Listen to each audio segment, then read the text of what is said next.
Welcome back, my good people, to our channel. And on this building series, we are going to do the first thing in our building checklist. Keep it here. Yeah, so we got the fencing quotation from the fundi, which included the barbed wire, the chain wires, the nails, that is the U-nails, the 3-inch nails, the binding wires, the poles. We also needed cement, we needed timber, we needed so many things. We also needed some iron sheet just for doing the temporary gate. And once everything was loaded, we were ready to head to the site.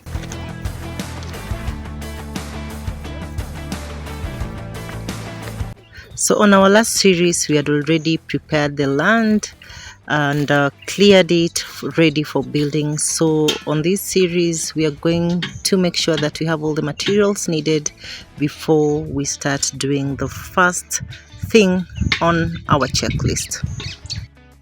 We considered water as very important thing to have, so we decided to dig a well or kisima, and this is the point they have identified. It is a process that I had to consult the locals here, and of course they will advise you that yes, we know someone who can really tell where the water points are, and they will also call their team to come and start digging the wells. So we had these people to do the well or kisima work.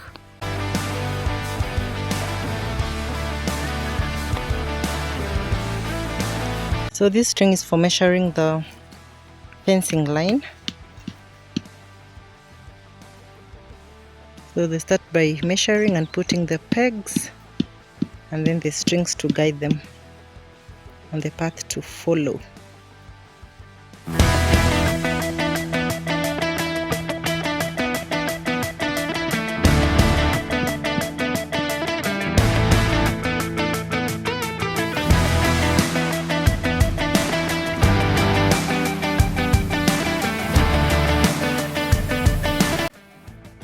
So this is the fencing process.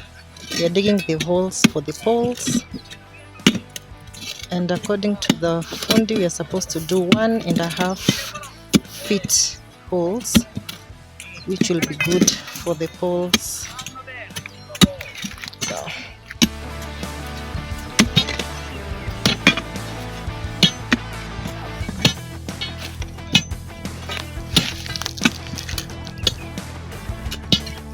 So as the fencing is going on, the kisima or well is also ongoing. As you can see, the guys there. So they said fencing, water, latrine, and the site house are the first things that you should consider before starting to build your home. So these are the things that I'm starting with. Yeah, so we did the surveying, now we are on fencing, and then we are drilling the water, and then now we can proceed to the latrines.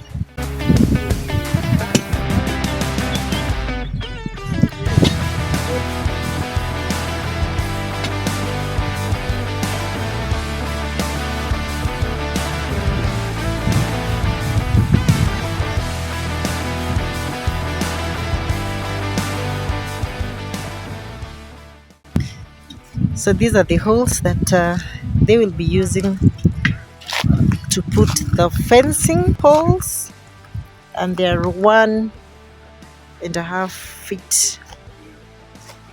Yeah, so this is how they are done. Yeah, as I mentioned, I'll be taking through each and every step of the building journey. Yeah, so they put a bit of water for it to soak because this place is a bit rocky.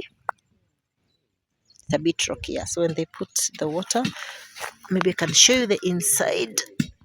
There's a lot of rocks here. It's a rocky place.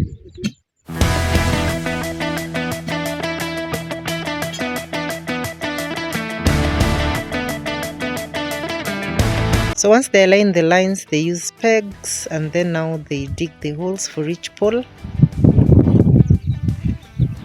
following the stretch that they use the string. Yeah, so it is just going round. You can see the holes. It is going round.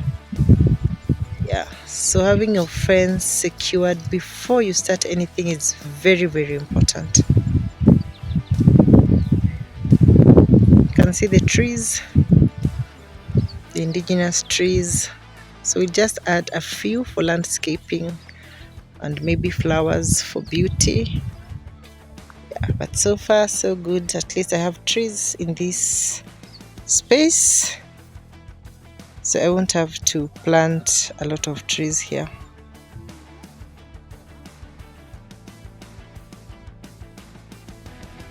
So they have identified this space for the well and they've already started it.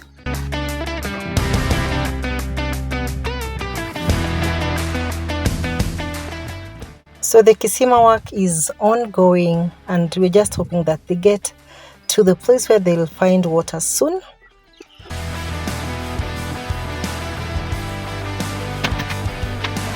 So they say that they're anticipating to get water from at least 30 feet down the ground, and they will even go deeper to about 50 to even 70 feet so that you can get adequate water.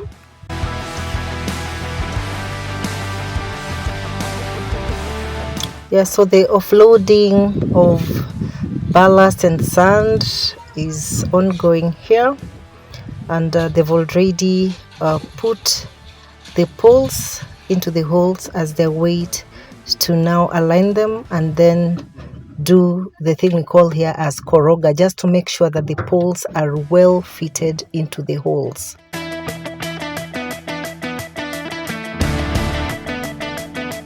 It is a busy day here. The Kisima water guys are on. The fencing is on, and it's really, really rewarding to see that things are going on well as planned. And yes, as you can see, they've already made the mixture to make sure that the poles are made so concrete on the ground, and then the poles are straight on the line. So this one, I'm told that it should take around 4 to 7 days, and then now we can start doing the fencing process of putting up the wires and the chain links. Yeah, so today is just putting down the poles, the fencing poles, before now we embark to the next step in a few days.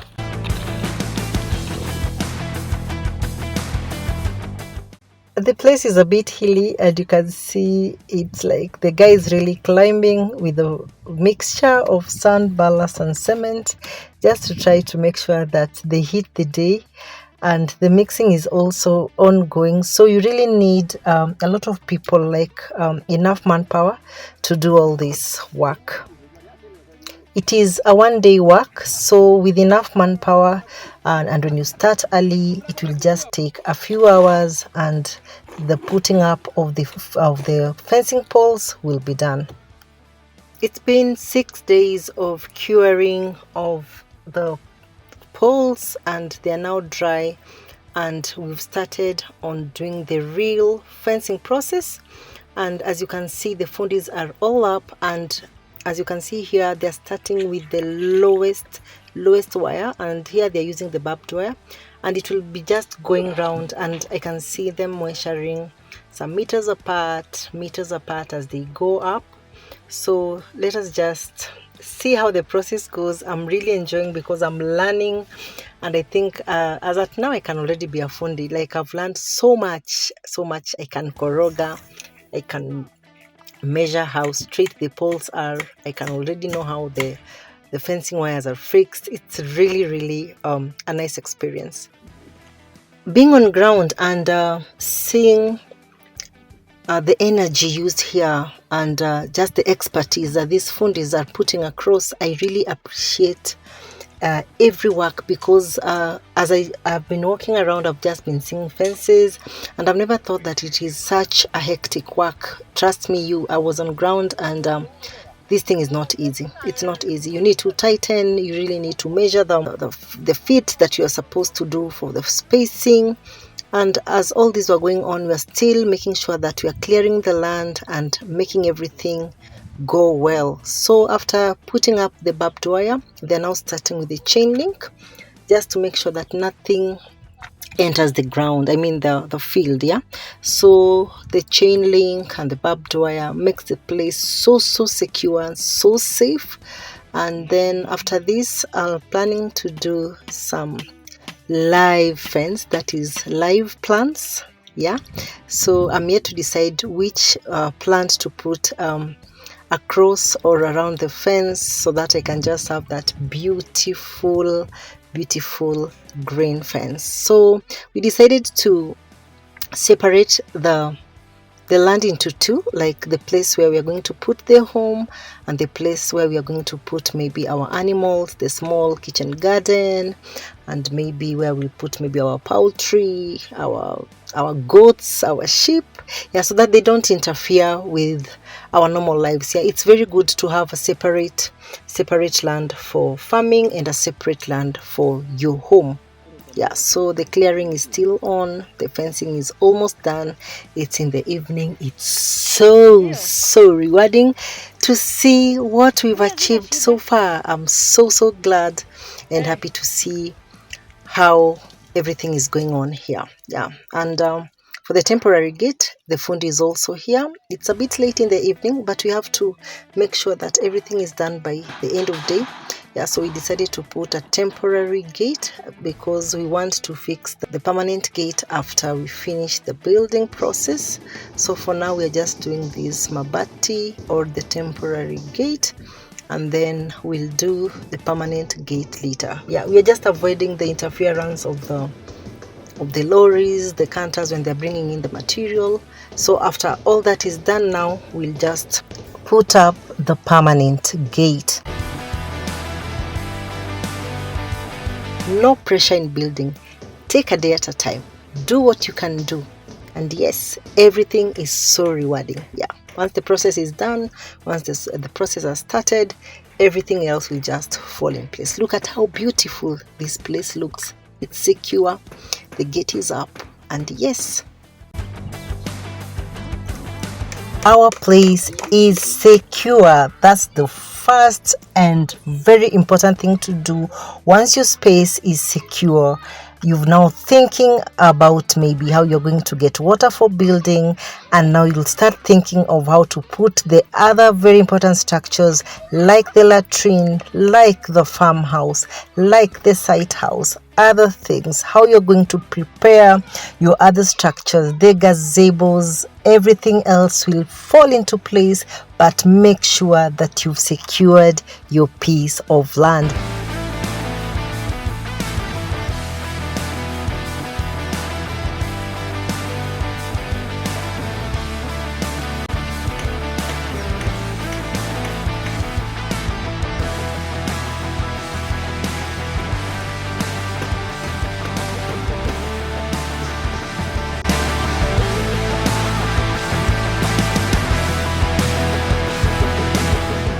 Checklist. Number 1, secure your land. Number 2, do the surveying work. Number 3, do the fencing. Number 4, get your water ready. Number 5, start thinking of your structures, the latrine. Think about your farmhouse or the site house. Think of where other structures will be, and of course, have the plan of your house and the plan of your home in mind. If you're new here, karibu sana. And if you're a returning subscriber, thank you so much for keeping it real. Let us walk this journey together and let's see how our building journey is gonna be. Thank you so much for keeping it here. Bye bye, and see you on the next one or on our next checklist. Bye bye.